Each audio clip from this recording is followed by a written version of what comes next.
Hey everyone, David here, and I've got some exciting news to share. I've decided to write a book, and I've entitled it Psychosocial Hazards Are Real. The book is intended to help clarify the fact that psychological safety cannot be achieved without paying attention to the psychosocial hazards people are being exposed to.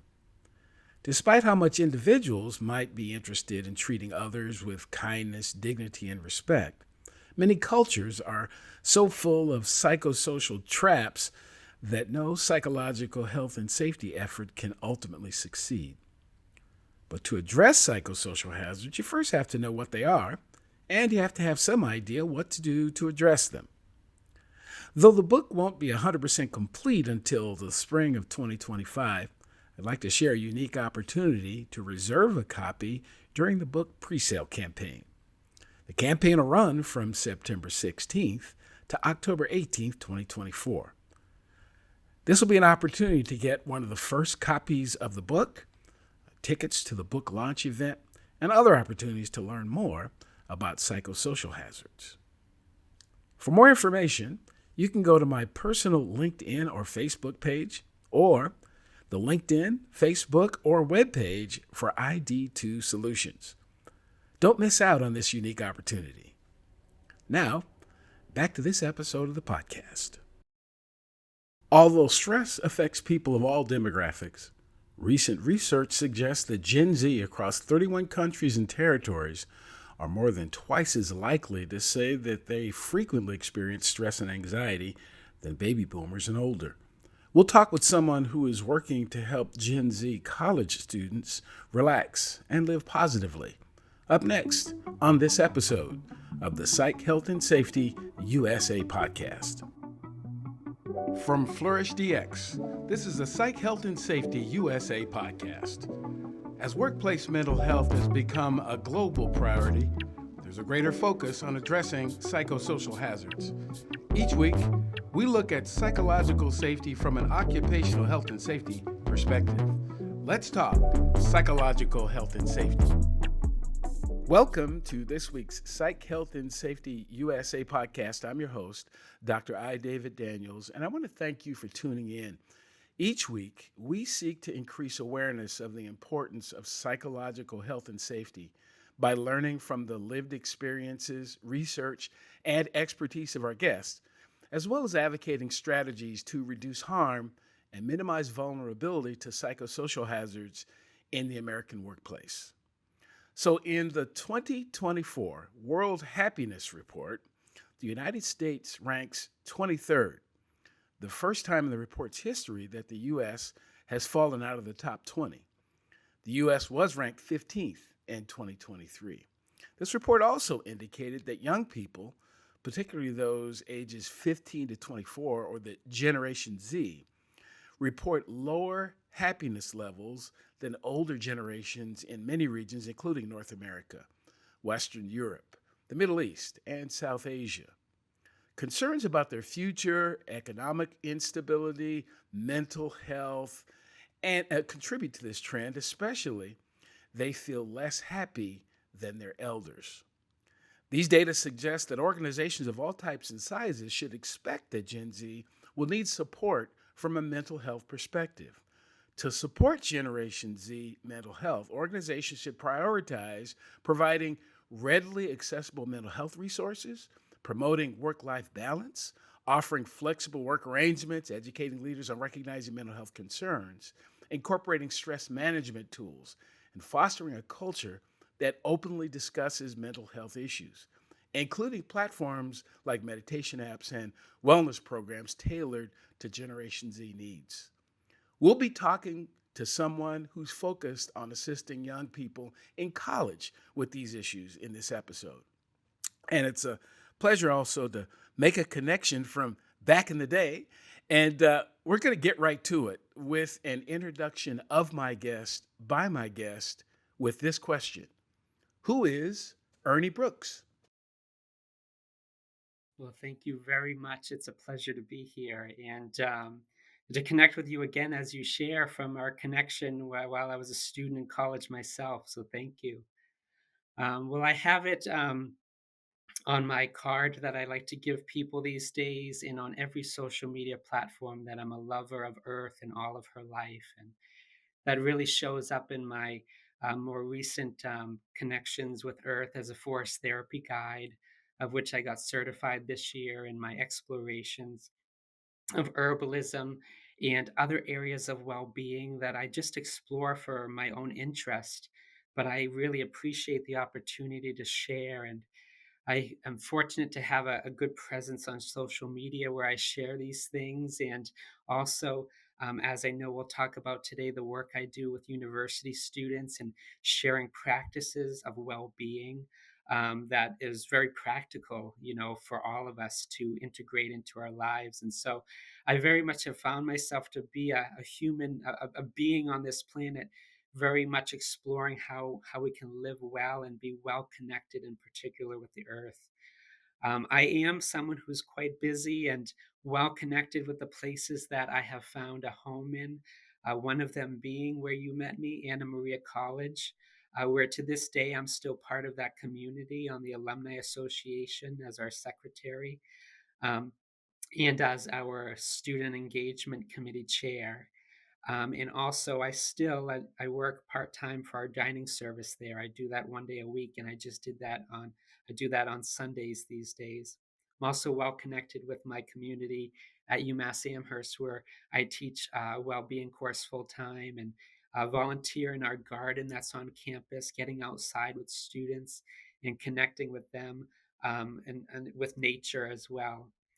And one of the biggest things that has been a passion of mine that I love to share with people is I kind of have found myself into being a nature photographer and story writer, creator. And that is a lot of what I share on my social media. That's how I use social media, is to share pictures I take of my experiences, and also to share these stories that are very meaningful to me that I create, and just other messages of insights that come to me. I love sharing it with the people that I'm connected with. So I never thought this would be a part of my life, but when I look back, it kind of was always there in some way, that I've kind of happened upon being an explorer of Earth, and a writer of stories related to Earth and related to love and well being. So much more I'm happy to dive deeper in, but those are some of the things that I experience in life that kind of make me, who I am. Totally, totally. Yes, we are going to explore just a little bit, but one other question that I ask everyone who comes on the podcast: what does psychological health and safety mean to you? Yeah, it's a good question. I think it's very important these days to explore this. And I have a feeling I may answer it in a different way than a lot of other people would. But I think all the stories are needed, to create this whole picture. And to me, it really is that, whole person consideration of well being, even daring to dive deep into parts of ourselves that may have been made a little taboo or stigmatized, our thoughts and emotions, things that we literally explore together in the classroom with my students in the course that I teach, and things that I really try to explore within myself, and try to create spaces where other people can explore that. One person who I admire, who I've watched, speak and listen to speak in many podcasts. She often says that we need more safe spaces to feel, and for me, when we're considering psychological health and safety, I think that's a big part of this, is we just need more safe spaces to feel and to express that, what we're feeling and thinking, in ways in which we can, let that flow through us. Again, I love learning from the earth, and when I go out and have nature experiences and I'll watch water flow, for example, teaches me about how, important flow is in life. And don't we also need flow in our lives as well? And where I think a lot of us kind of get stuck, and trapped in our flow, is our emotions and our thoughts. And so for me, this psychological safety and well-being, a part of it that I'm integrated in, is how can we explore our thoughts and emotions and let them flow, but do this in spaces that are, safe for us to do so. And I think we do, need our individual work, but we also need to come together in creating these spaces. And so when it comes to what it is that I do, that's what I like to explore and promote. through what I believe and what I literally do in life. Wow. Yeah, yeah, you're right. That's just fascinating. Yeah, I really, it's really important to highlight what you said about the spaces to be able to feel. And again, unfortunately, I think that many spaces were built and they didn't consider how people felt. They considered the thing. So, and much of what I talk about here is the workplace, but I could say this about any place other than, other than family. And even sometimes there, we get so focused on doing the thing, whatever the thing is. Making things, talking to people, you know, exploring, doing research, whatever it might be. But we're so focused on that accomplishment, on that achievement, that the space itself seems to forget that all of this is being done with human beings and human beings that have feelings. And those feelings matter. Those feelings inform virtually everything that we do are driven by, how we feel. I quote often, and it's simplistic, but I like it, which is the reason why I repeat it, that Dr. Myron Golden suggests that people do things for one reason and one reason only, because they feel like it. We do things that we feel like doing. The things that we don't feel to do, we don't do them often. As a matter of fact, we resist them. And if that even includes learning, going to school, being in relationships with other people, if it doesn't feel good to us and if it doesn't feel uplifting to us, we're not going to do it often. We even when we think that we're forced, sometimes we'll kind of, I don't want to do that as much because it doesn't feel like a safe space. So yeah, just a wonderful perspective you have. Now, as I recall back in the day, even in my first opportunities to meet you, you come across as a fairly positive person by nature. It may be nature, it may be nurture, because we met. You were in your early 20s, but I is this something that came natural to you? Is it something that you've learned, or is it a combination? Well, I think it was kind of meant to be for who I am. When I kind of think back to my childhood, or I hear from about my childhood from someone who babysitted me when I was very young. I hear stories of how I was different and I was kind of pretty easygoing and happy. And in the past few years, since my dad has passed on, my mom shared with me that she noticed early on, and this is funny in a way, she noticed early on I don't have the temper that my dad had. And I've always been pretty easygoing, and I'm not sure that I quite found, happiness and true joy the way that I have now until I was in high school.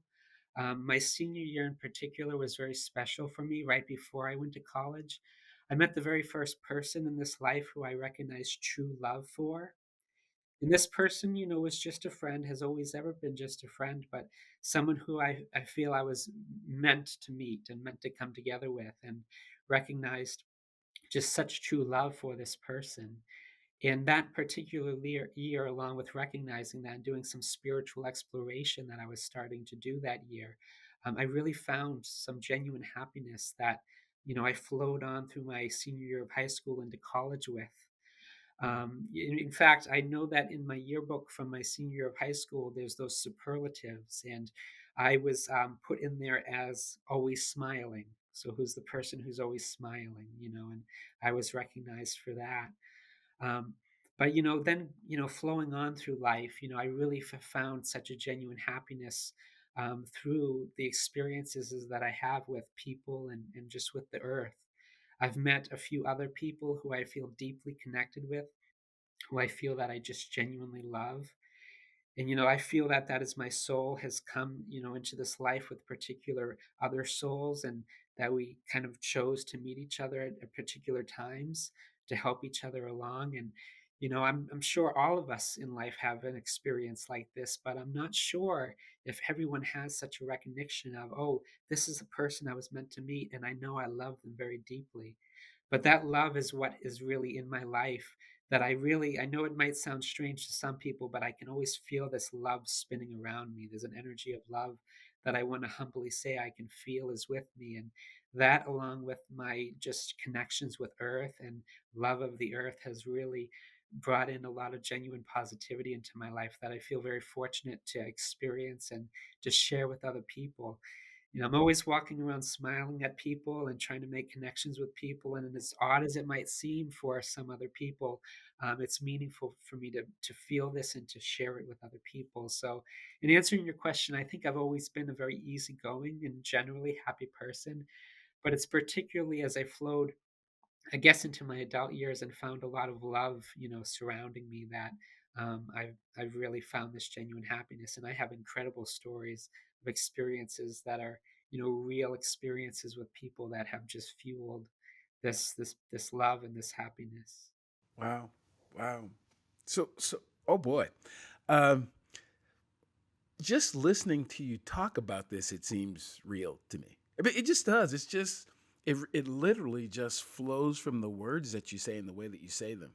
And again, in my opinion, I think it was a gift. I do. I just outside looking in, it looks like it was a gift that's matured, a gift that's become more objective, a gift that's become stronger. But there's something there. I mean, there's something there, and so you mentioned that you now are in a position or have the opportunity to share, particularly with college age students, and it's a really, really important phase in a human being's life, particularly up until the time that they reach about mid 20s, because this is when our brain formally, it reaches full form. And there's so much that is just a part of life itself. Why, everything from learning to walk and eat to being able to actually take care of yourself and to have relationships with other people and all of that. And I think a lot of the formal education that we receive, again, is almost overly focused on the achievement of, you know, getting a business, getting hired, becoming an employee, getting into the system, buying a home, all these kind of things that I'm not saying they're not important at all, but there's not enough focus on how do these things cause you to feel, how to recognize your own feelings and recognize that not everything is for everybody, and that doesn't make it bad. It just makes it not necessarily the space that I feel safe in, or the space that I feel like I'm going to flourish. So, what's your observation of the state of mental health of just college age people across the country? If to It's kind of a generality, but how do you see it?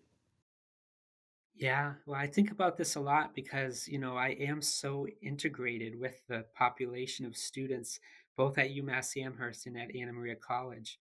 In both positions, both places, I'm not some person, high up top away from all that. I am there with the students. My favorite thing, in fact, even beyond just the teaching I do, is being in that garden on campus at UMass Amherst with the students, volunteering, keeping that going.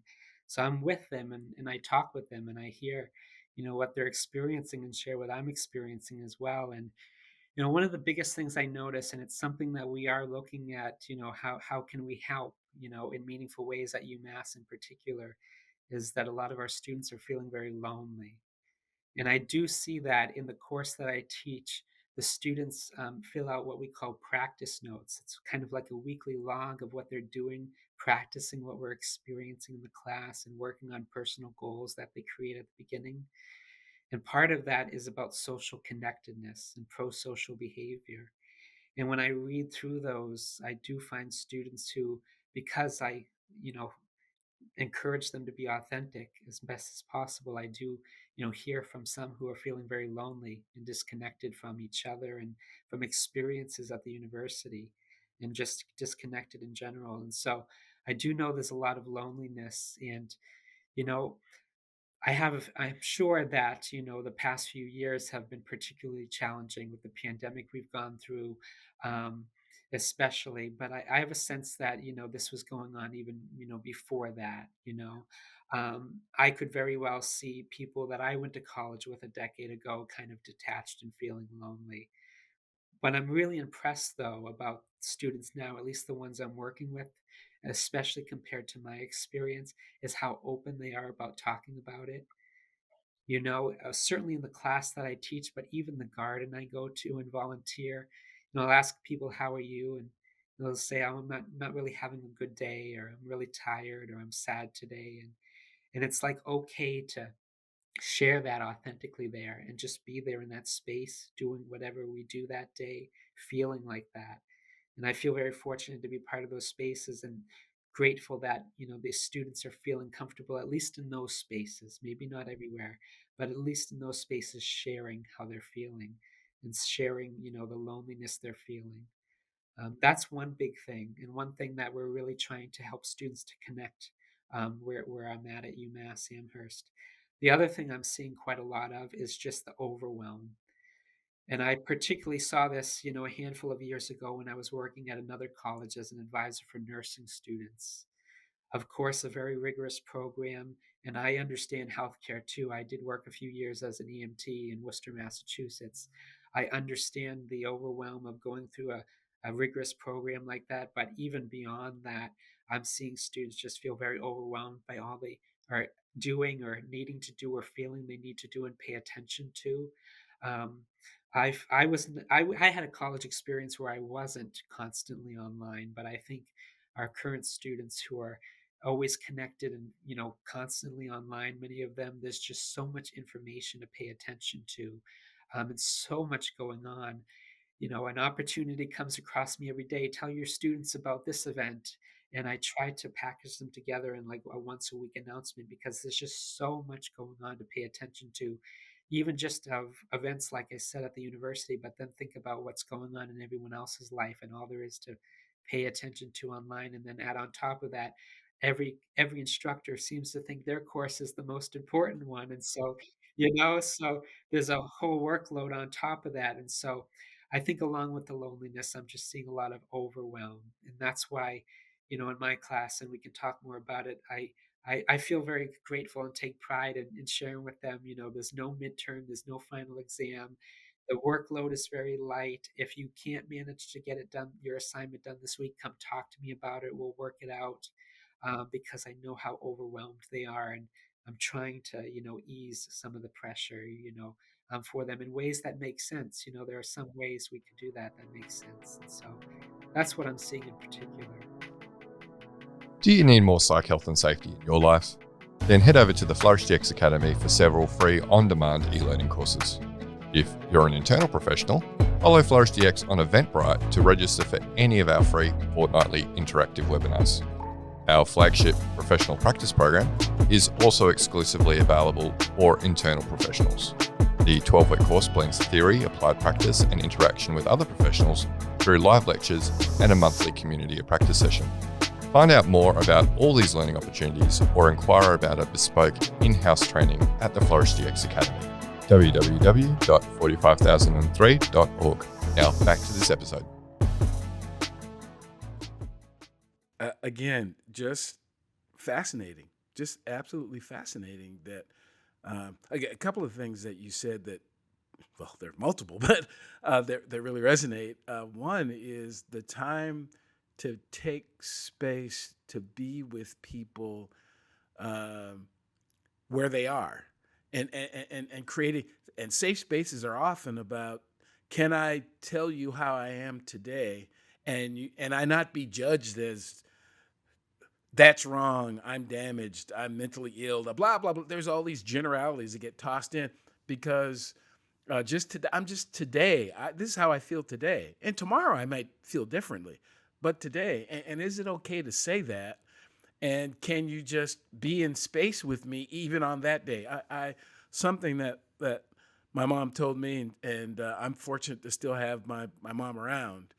She was very very young when I was born, so there's some days I think she might outlive me anyway, but She said that if we're going to have relationships with people, we have to have relationships with them the way they are, not the way we want them to be, not the way they're going to be someday, but the way they are right now.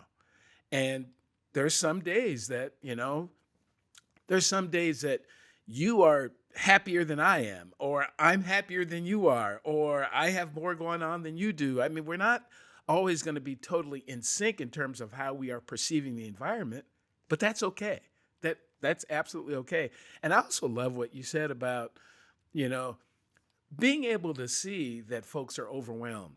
So this is where my discussions about psychosocial hazard. So a psychosocial hazard is a psychosocial factor that's perceived or experienced by the person as threatening to them to the extent that it changes their behavior.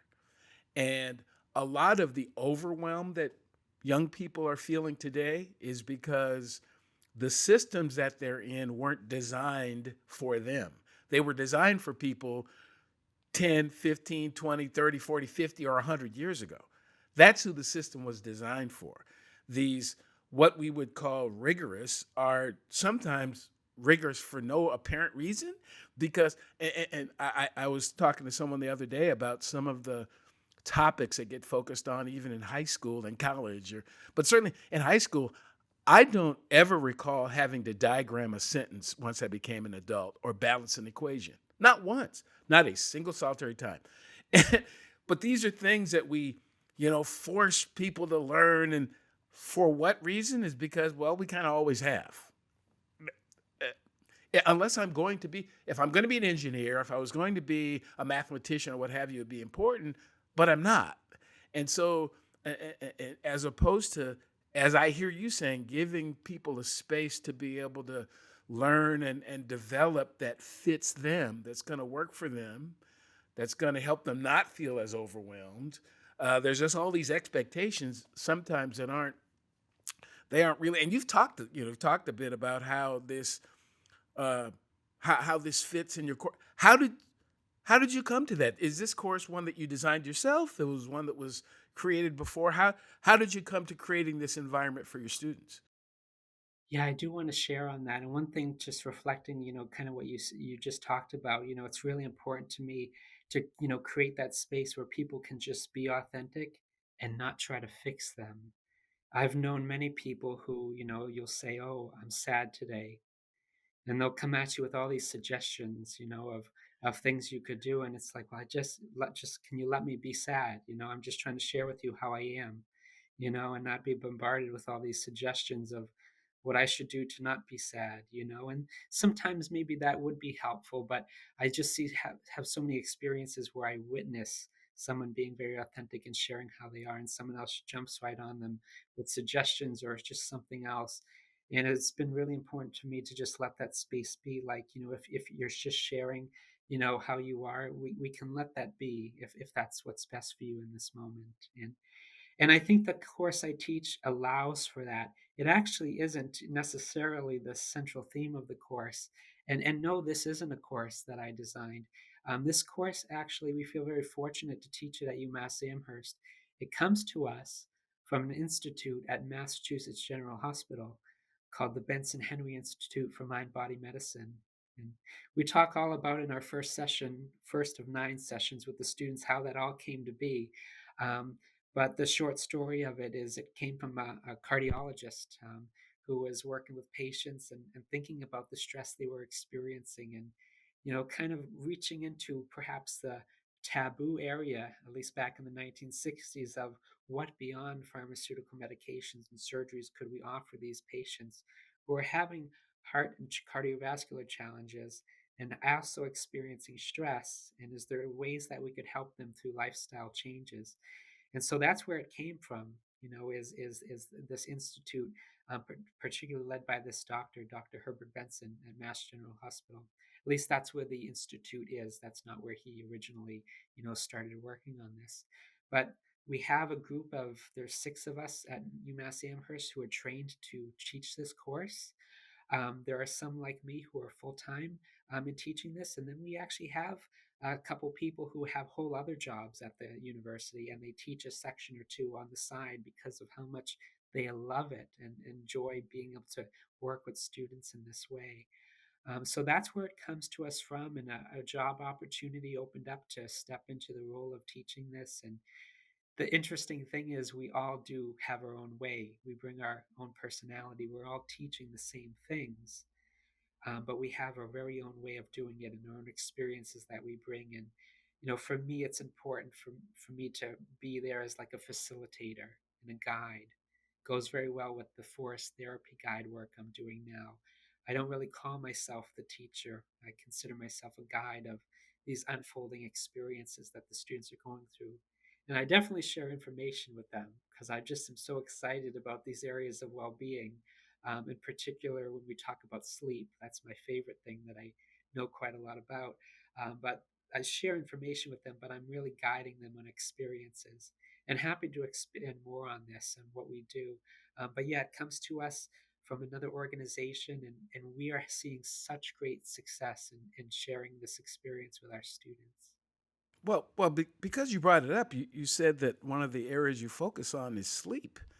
I find that so from a occupational health and safety perspective, which is that's really what I do almost exclusively is try to focus on the health and safety of people, and and often people think that health and safety is really more all about physical things. And I try to encourage them that it's also about psychological things. It's not exclusive, it's not either or, it actually is both. And there's a huge body of research out there that talks about the importance of sleep. And so tell me a little bit more about just some of the things that you share sleep wise. And here's the reason why this is important. Again, as human beings are growing, we've we need a lot more sleep than we actually get, particularly when people are younger. And we've set these systems up. And I heard this once, and you may or may not be able to validate this, but I heard that even the way that we expect high schoolers to get up really, really early and try to think, well, that their bodies really aren't set up to do that. They need more sleep than they get. So they're, particularly their first couple of periods in high school, they're still just waking up. But we've told them that they had to be at school at 7:30 in the morning. What? Why? Who knows? I mean, who knows? Why do we have, kindergartners getting up at 6 o'clock in the morning to be at school? It just physiologically doesn't really match what's going on. So tell me a little bit more about the sleep conversation. Well, you're so right about that. Even just a comment on that, we know from some studies where school districts decide to like bring that time later in the day. We know that for those high school students, that truancy rates drop, and we know that academic performance increases. We also know that motor vehicle accidents for those students decreases, all from coming more in line with their circadian rhythm, which is in those teenage years pushed, a little later. We know that when we come more in line with that, we see so many great improvements. But yeah, I love talking about sleep with my students. We talk about it in the third session out of the 9 that we do. And I always started out telling my students that they're going to have to stop me talking about it because I love it so much, and that there's so much more that I'd like to get into that I know we won't be able to get into. But one of the first things I do before we even start talking about sleep tips is I put out on the screen for all to see this chart of our sleep cycles. And I explained to them, sleep is not the static state that we might think it is. It's a very dynamic process. And I even joke around with them, and I say, I pick someone in the class, I say, so and so, if so and so hit me in the head with a board and knocked me unconscious, maybe I'm unconscious, but that's not true sleep. And I take them through the journey of these sleep cycles and what really takes place during sleep. From the slow wave sleep, where we're transferring memories from short term to long term memories, which is important for them as students, and how we are clearing our brain of metabolic byproducts during that build up during the day. And we talk about REM sleep, which is when we do our dreaming, and particularly important for the class I teach, it's when we do our emotional processing. If I didn't get enough REM sleep last night and you kind of look at me in a different way than I might be used to, I'm more likely to think, something's wrong here. Maybe you hate me all of a sudden. I'm more likely to jump to those conclusions without further evidence if I didn't get enough REM sleep in particular. So there's so many intriguing details of sleep that I share with the students, and I'm holding myself back now. I'd like to talk more and more, you know. But then we dive into these sleep tips, and what's so important to me that I want to humbly say that I think I bring especially to this course that perhaps not everyone who teaches this course is able to contribute, is I contribute understanding of why the tips are the way they are. Why not take a nap for too long after 3 p.m.? Well, because this chemical adenosine that builds up in our brains throughout the day that creates that sleep pressure to help us get to sleep at night. If we take a nap for too long, too late in the day, we wash away too much of that adenosine, too much of that sleep pressure, and it could create challenges in getting to sleep at night. So I love explaining why behind these sleep tips and encouraging them to try them out. I say these aren't rules, don't get mad at me. I'm not telling you what to do. I'm suggesting what you might try if you want to improve your sleep, and nearly everyone could improve their sleep in the class. So I love sharing about that. I appreciate you asking about that. Wow. So, again, another connection to the work that I really enjoy doing with organizations. I talk about the quote unquote workplace because I think people recognize that term and it means something to them, but psychosocial hazards exist everywhere all the time. Even when you talked earlier about loneliness, there's a difference between isolation and loneliness. You can be in a crowd and still feel lonely. That's something that you feel, as opposed to whether or not there are people around you. You can also be totally isolated but not feel lonely. So it's the importance between what's going on in the environment and what's going on in me, and they may not necessarily be the same things. And I just think it's again to the point that we're having, it's important to connect to these feelings and to know that there are physiological connections to the way we're feeling. Uh, a person could come into the organization and have this reaction, and the reaction has really nothing or not a lot to do. I won't say nothing, but not a lot to do with what was said or done by someone else, but by what's going on in me because I didn't get enough sleep, because something's going on elsewhere. And this is what we try to talk about when we address psychological health and safety is for organizations should recognize that no one comes to this organization as a blank slate. No one does. Something happened before they got there. And they bring that thing with them. They bring that lack of sleep with them. They bring my child had me up at 3 o'clock in the morning. They bring all these other things going on in their lives into this space.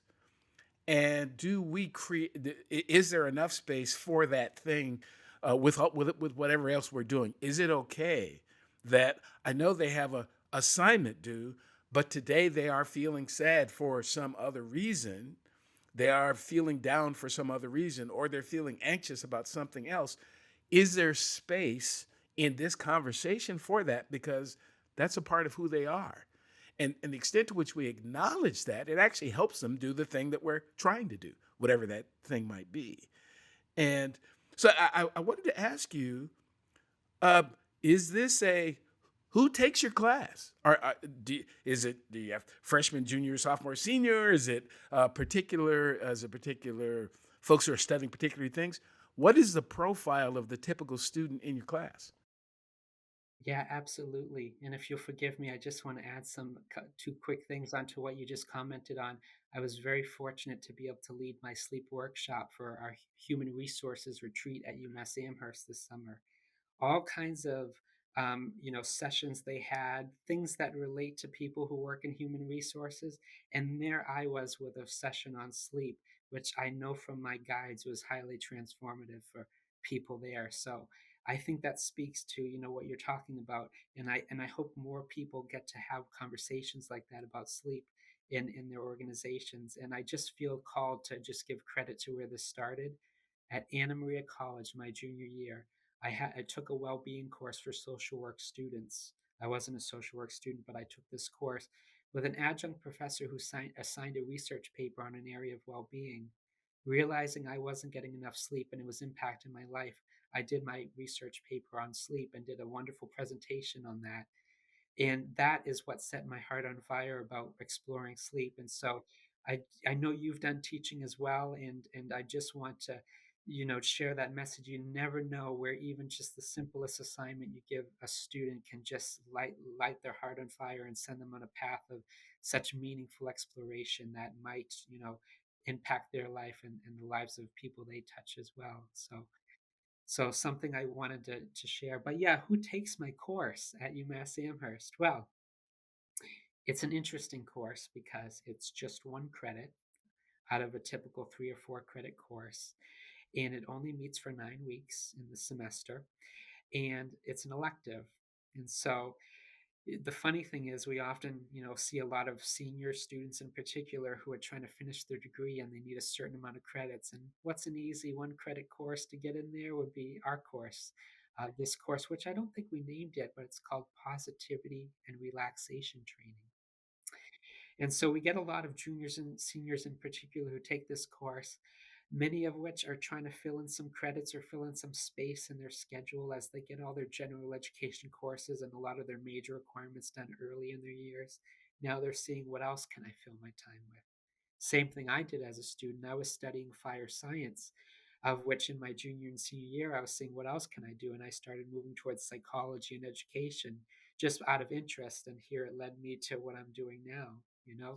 And so a lot of juniors and seniors, a lot of them will tell us, yeah, I just needed to get a couple extra credits in my course. But what I find meaningful is almost everyone shares, but yes, I am experiencing stress, anxiety, and these other things.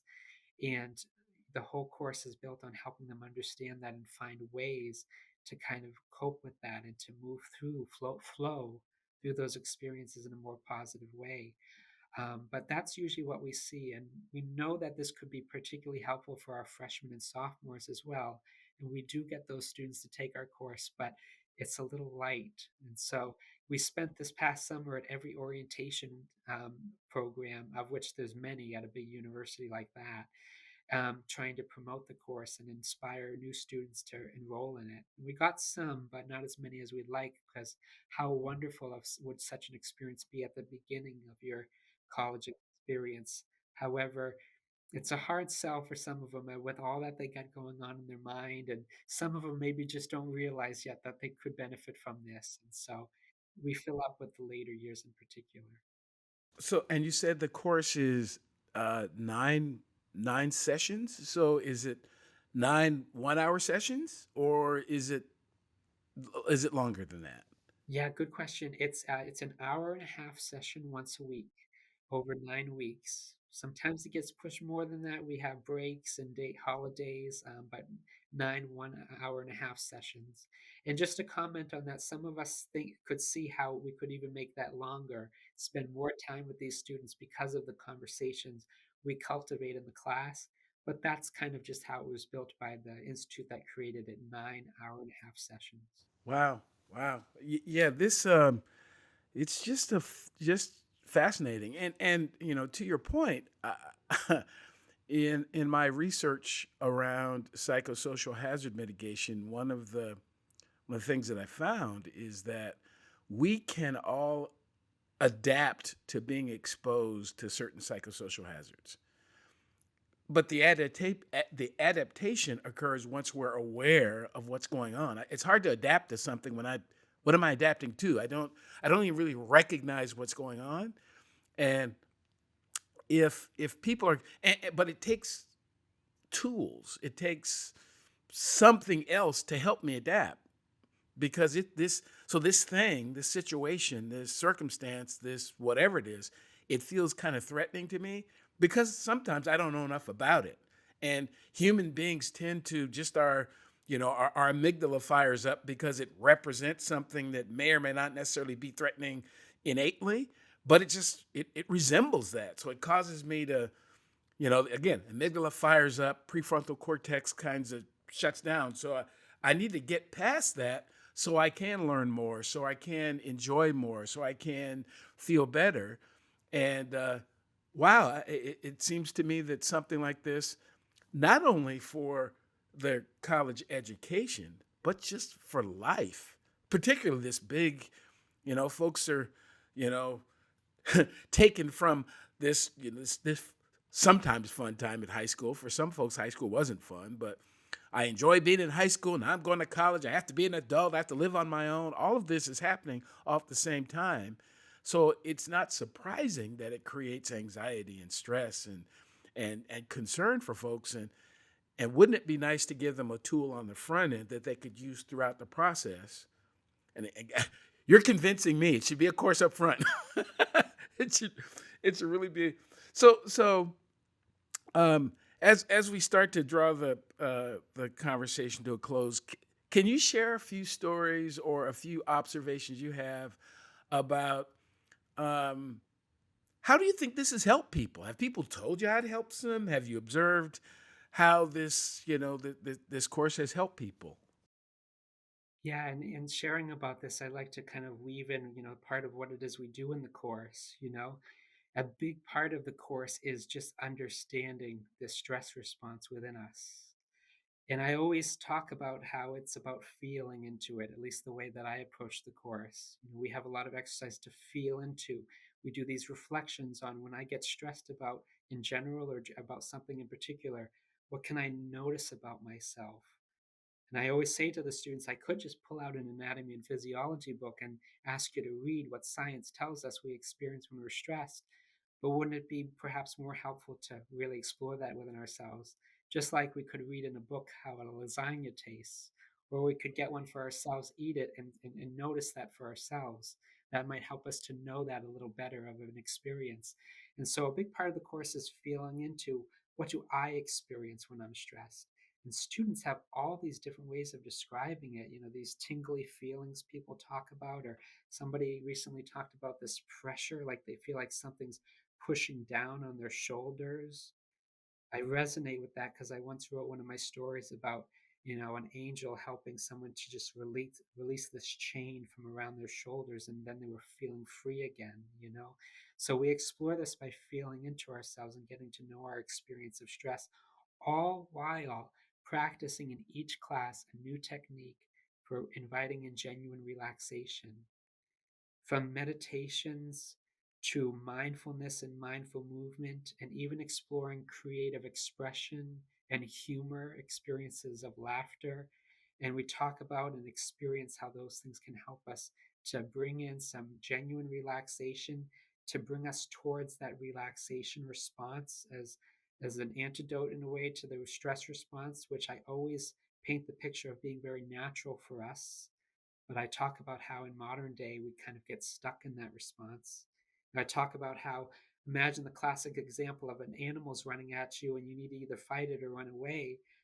We were able to complete that stress response by doing that. But in the things we get stressed about now, like our homework or an exam or an interview or a presentation, we don't always have a way of releasing that built up energy and completing that stress response. So I talk with them about that and help them find ways to not only complete that stress response, but invite in some genuine relaxation. And then there's that whole piece about genuine positivity. We reflect in each class about things we are actually appreciative of and really feel into those. And so a whole big part of this course I feel like is that feminine balance we need of feeling. We're very much focused on that masculine thinking and doing, but this balance of feeling into ourselves is what this course offers our students. And yes, to answer your questions, I hear every semester about how meaningful it's been for people, how much the practices have truly helped them. And I want to be very humble in saying this, but students tell me in particular the space that I know that I've intentionally created and that we create together is helpful for them. Every class I go in before students arrive, I say, may this be a space of peace and love. And they can feel that. They tell me they can feel that even before I let them know that I've done that. And so, even just the space itself, and sometimes that's all that's needed. Sometimes forget about the structure of what we're doing, even just the space we create together is meaningful for people to have transformative experiences. I could talk endlessly about that, but I just want to share it has been very meaningful for our students. I Wow. This has been, this conversation has been, and again, as I said, this is a gift that you have. I'm just going to say it. It's a gift because even this conversation has felt relaxing. Seriously, it really has. Just the way that you share what you have to share is relaxing in and of itself, and it's positive in and of itself. But it doesn't come across as, there are some who talk about these topics, and it comes across mechanical. eh, eh, that may just be me. It may just be me in the way that I see it, but it comes across as, as contrived and not necessarily, they don't appear to be practicing what they teach. But you come across to me as if this is you. This is natural. You're sharing something that you experience yourself, and that makes it even better. It really does. So Ernie, thank you very, very much for taking some time. If folks wanted to connect with you to find out more, I don't know if you do this course outside of the institution where you teach. I don't know, but if folks wanted to find out more about you and have more further conversation, hopefully, if you're open to that, how would they do that? Yeah, absolutely. Currently, I don't teach this course outside of UMass, but that's a possibility. I'm always open to that because I'm certified to do so. And particularly, I try to connect with people who might benefit from a guided forest therapy experience because, yet again, that's something else I do. But yes, I have a link tree link I can share with you, which connects with all of my social media and even an email address directly to me. I'm happy to connect with anyone. And if anyone even just wants to connect with my social media, like I said, I use that as a way to share meaningful things for our well-being and meaningful experiences. And so I love if people at the very least connected with me there. And I'm always happy to connect in a further way in conversation or experiences out among nature. That's where I'll be. That's where you'll find me. Right, right. Yes, yeah. If you share that with me, I'll certainly pass it along as this episode gets posted. Uh, Ernie Brooks, thank you so much. This has been simply wonderful. I'm so proud of the work that you are doing and the human being that you are, not that you've become, but the one that you are. And it's just wonderful to see how this human being is now affecting the world, and it's really, really exciting. So thanks very much for the conversation. And for those who are watching or listening to this podcast for the first time, welcome. I hope that something you've heard will bring you back in the future. Previous episodes of this podcast can be found at psychhealthandsafetyusa.com. You can watch, like, subscribe, and share the podcast on the Flourish DX YouTube page. And please do join the Psych Health and Safety USA movement by connecting and becoming a subscriber on LinkedIn. Until next time, stay tuned and look out for the next episode of the Psych Health and Safety USA podcast.